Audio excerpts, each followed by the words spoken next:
trouble so hard. Ooh, Lord, my trouble so hard. Don't nobody know my trouble but God. Don't nobody know my trouble but God. Ooh, Lord, my trouble so hard. Ooh, Lord, my trouble. All right, folks, we are back. It's the InfoWarrior with Jason Bermas. And we're going to go to Jerry, Carrie, Steven, and more. The number is 866-582-9933. But I want to thank our last sponsor for the evening, MySolarBackup.com. It's MySolarBackup.com. Basically what it does, it generates 1,800 watts of power in case of an emergency or an outage. You'll actually still have power due to this little solar panel here. On top of that, it helps you get off the grid, lowers your power bill. You can call them at 877-327-0365. That's 877-327-0365, or you can just go to mysolarbackup.com. They have a plan for you. Help yourself get off the grid, mysolarbackup.com. All right, what other stories have I not been able to go through here? I know there's a couple of them, and then we're going to go right back to your calls. We just reported on Merck. Yeah, that's right. That woman, that Jacqueline Smith woman, she's talking about these identification cards, same person who banned 16 people from the UK. Well, what they don't want to report on is that the majority of British airline pilots, or the BALPA organization, which represents more than 80% of commercial airline pilots, does not want the identification card, do not want to be compulsory guinea pigs for this national ID card scheme. ID cards will have absolutely no value as far as security is concerned. This is nothing other than a coercion, and promises that ID cards would be voluntary have been broken.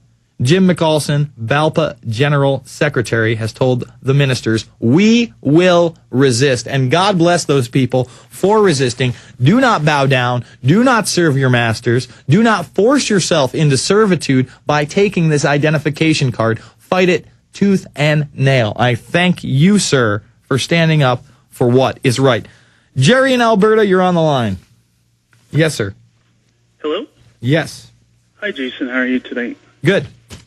I was kind of listening to you talk earlier about how there's a new law being passed in Alberta, the bar law.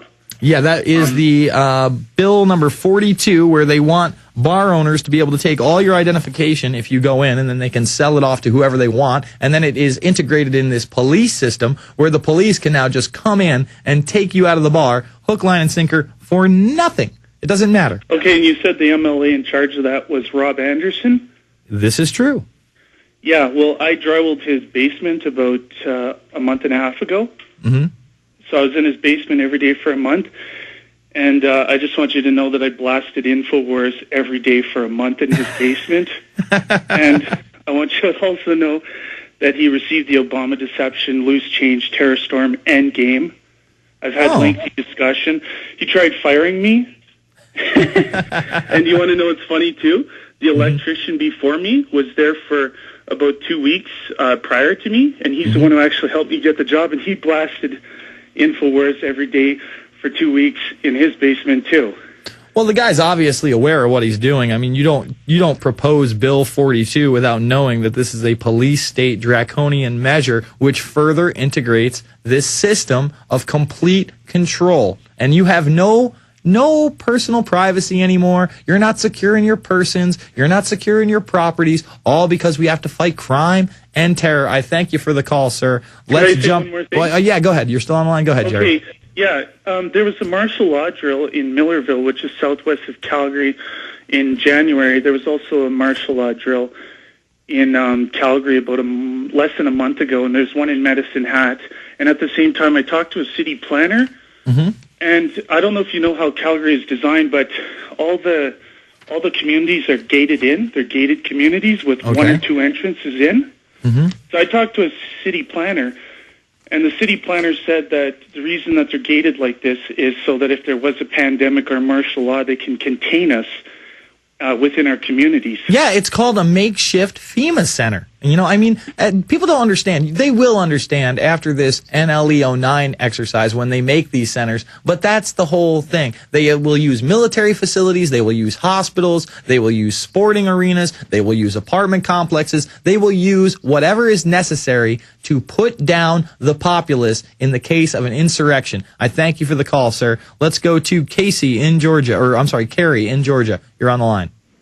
Hey, it's Carrie, but I wanted to call. I'm on the YouTube channel now, and I'm looking at the most viewed, and I see that Fire Dog Lake is number 4, and they support the right-left paradigm, and they have all the copyrighted news stories on theirs, and you don't see anybody taking them down.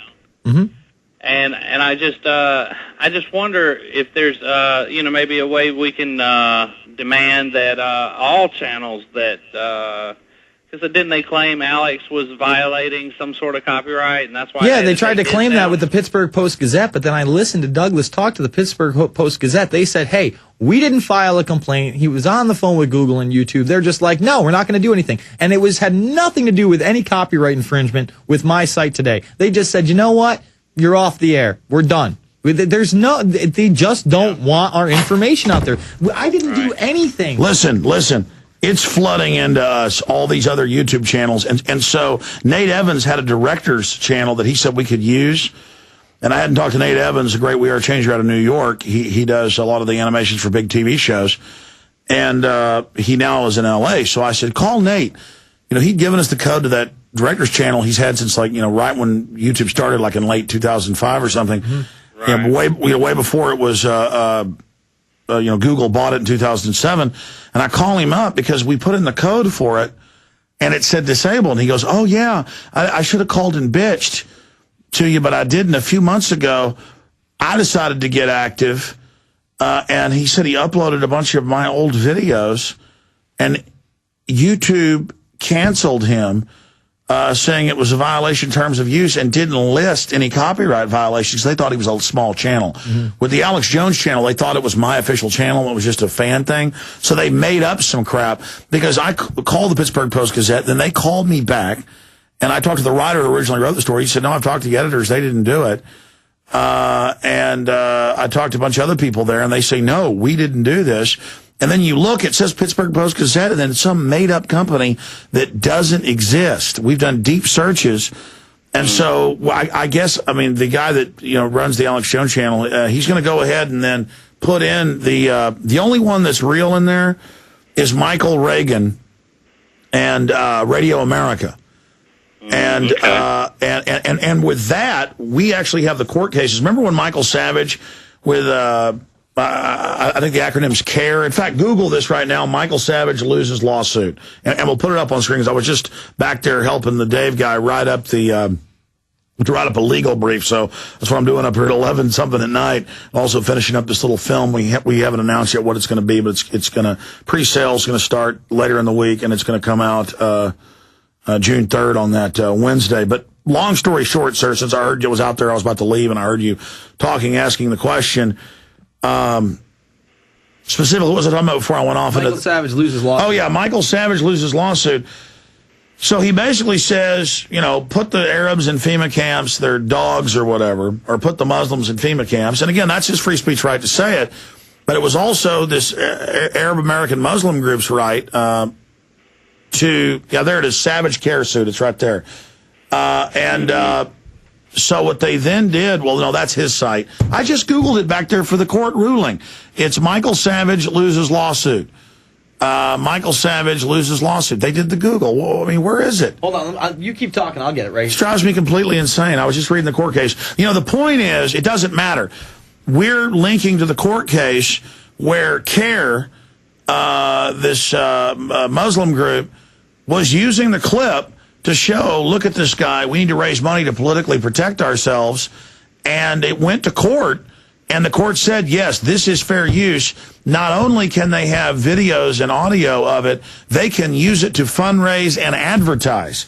So to profit off of. We're not even doing that. This is Michael, it is right here. Well, hold on just a second. Great. This is Michael Reagan saying, cram hand grenades in the orifices of Palestinian babies, blow them up and kill them. And then he says, by the way, I will give you money to kill Mark Dice and 9/11 truthers. I will supply the bullets. Murder them. These death threats start coming in. Right, I heard that. Yeah.